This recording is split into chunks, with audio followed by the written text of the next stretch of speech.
Do you feel tired, have blurred vision, or feel tingling and think it's just getting older? That's exactly what Roberto thought, until his vision started to fade. He believed his high blood sugar was just another number on a test. But behind it all, there was a silent warning that his body had been screaming for years. In this powerful video inspired by real cases, you will discover what are the ignored signs of type 2 diabetes, why most elderly people only find out when it is too late, how a healthy diet can restore vision, body, and self-esteem, and what to do now to avoid serious complications. This is not just a health video, it's a wake-up call for those who still think that high blood sugar is harmless. I always thought it was all age's fault. Forgetting where I left my glasses, feeling strangely tired after lunch, that persistent thirst at the end of the afternoon. All of this, for me, was normal after 60. I would look at myself in the mirror and say, "You've lived a long time. This is just time taking its toll." But time wasn't the culprit this time. My name is Roberto. I'm 66 years old. And until recently, I thought that having a little high sugar was a simple thing. Something that could be controlled by simply cutting sugar out of your coffee or avoiding dessert. I was wrong, and I paid a price that almost cost me my sight. It all started with something that seemed innocent, blurry vision. At first, I thought it was the sun shining in my eyes, or the screen of my cell phone that I was using more than I should have. But the fog in my eyes started to become more constant. It felt like I was seeing the world through dirty glass. I blinked, washed my eyes, bought eye drops. Nothing helped. Then came the scare. I was at the grocery store with my wife when I read the wrong price for a product. Instead of $12, I read $120. She thought it was funny. We laughed. But the next day, on the way home, I couldn't read the street sign. It was there, huge, less than 20 meters away, and it was as if someone had erased the letters with an invisible eraser. It was there that I felt for the first time fear. I went to the ophthalmologist. He examined me calmly and asked a simple question. "Are you diabetic?" "No," I replied. "He is sure?" I remained silent. "Have you had a glycated hemoglobin test?" He insisted. "I think it was just normal blood sugar in an old test," I replied. He just nodded, typed something, and handed me a test order. The next day I had my blood drawn while fasting. And when I came back with the results, the doctor didn't beat around the bush. "Your test shows a glycated hemoglobin of 8.9. This indicates that you have had type 2 diabetes for some time, and it is not under control." I froze. I looked at my wife, who was also speechless. But I don't eat sweets," I said, almost as an excuse. He sighed. "Diabetes isn't just about table sugar. It's about everything your body turns into glucose. White rice, bread, flour, soda, processed meats.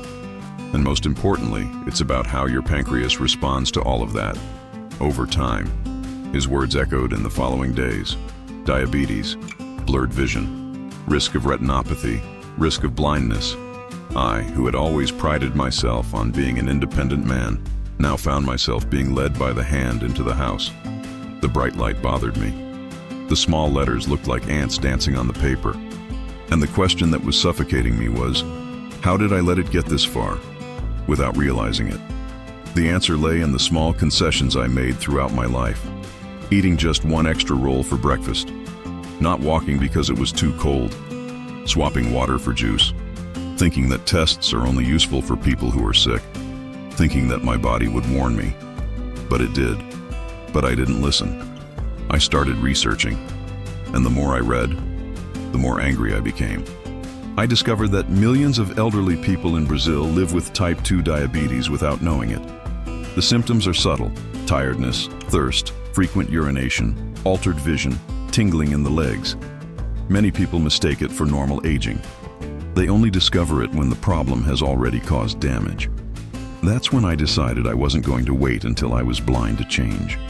I went to see a nutritionist who specialized in diabetes and the elderly.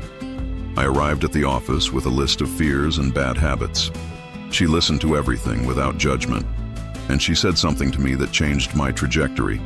"The good news, Roberto, is that we can do a lot with real food. The bad news is that you'll have to relearn how to eat, but I'll be here to help." And that's how my dietary re-education began. The first few days were tough, swapping French bread for scrambled eggs with vegetables, giving up white rice and pasta, learning to like oats, chia seeds, avocado. But as time went by, I felt alive again. My blood sugar levels started to drop. The fog in my eyes cleared. My energy returned. And most impressive of all, I could see the world clearly again, not just with my eyes, but with my consciousness. I understood that taking care of your diet isn't just about what goes into your mouth. It's about what you allow to stay in your life. And I was full of excuses, denial, and bad habits that used age as a disguise. Today, 6 months after that exam, my glycated hemoglobin is at 6.2. My vision has stabilized. My exams have improved. But more than that, my relationship with my body has changed. And if I can leave some advice for those who are watching, don't wait for your vision to darken to see the truth. Diabetes doesn't come screaming. It whispers. And when you listen, there's still time. In the early days of the move, I felt like I was mourning.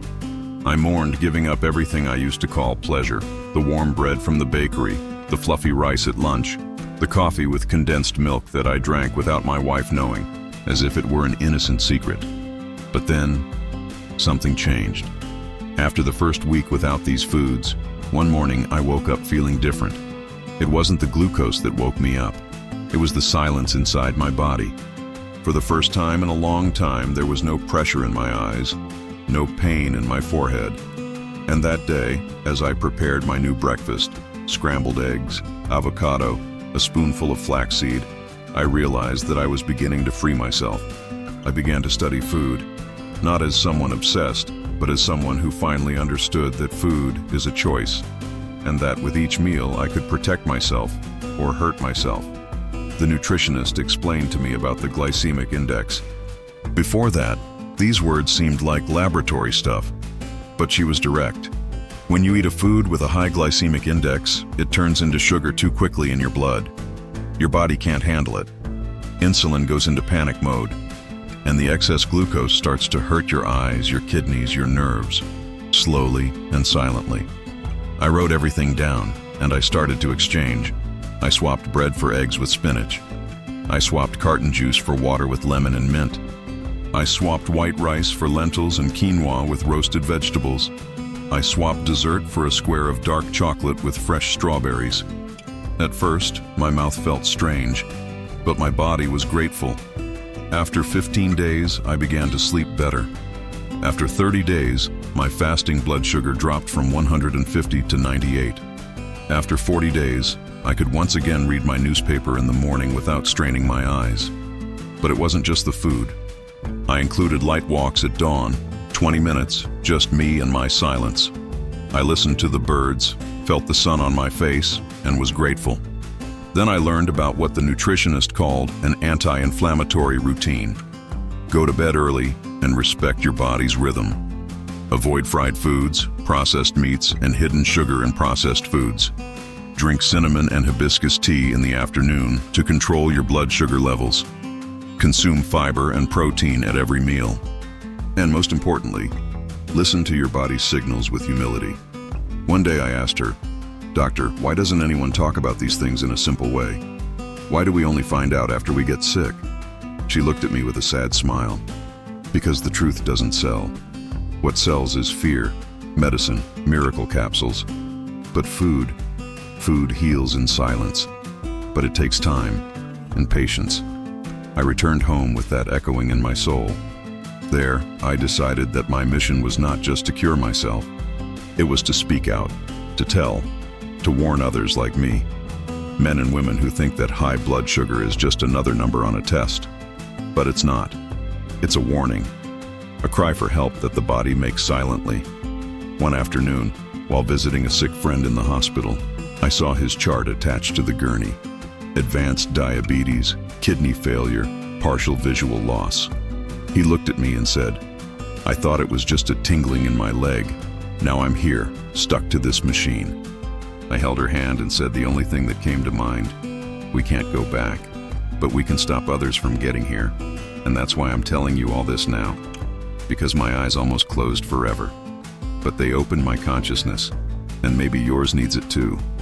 After 3 months following the new routine, I returned to the office to repeat the exams. I walked in with my heart racing but determined. I was no longer the frightened man I had been before. I was someone who had listened to his body, and for the first time, responded with respect. The doctor opened the results, leafed through them slowly, and smiled. "Roberto, your glycated hemoglobin dropped to 5.8. It's out of the diabetic range. That means you're controlling it with your lifestyle. And you're winning." I took a deep breath. Inside, I cried like a child. Not because of the number on the paper, but because I had regained the life that had been slipping away from me without warning. My vision was clearer, my body was lighter, my mind was calmer. But what struck me most was the emotional clarity that came with the change. I began to value what I had previously ignored: the real taste of fresh food, the silence of the early morning, the pleasure of walking without rushing, the joy of taking care of yourself, not out of obligation, but out of gratitude. Many people think that after 60 it is too late to change, that the body is already too tired. But I discovered that the body is not tired of living. It is tired of being mistreated. When you take care of it, it responds. When you listen, it whispers back, "Thank you." Today my routine is simple, yet powerful. I wake up early and drink a glass of water with lemon. I have a breakfast rich in protein and fiber: eggs, seeds, low glycemic fruits. I walk for 20 to 30 minutes, even if it's indoors on rainy days. I avoid foods that increase blood sugar spikes: soft drinks, white flour, processed meats. I include raw vegetables, green leaves, olive oil, nuts, and anti-inflammatory teas every day. I turn off my cell phone at night.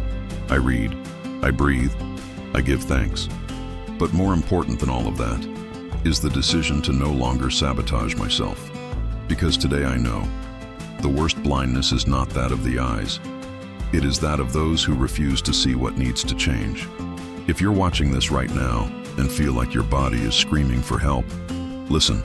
Don't wait for a scare. Don't wait to lose something precious to appreciate what you still have. Health does not come from magic formulas or promises in capsules. It comes from small choices made every day.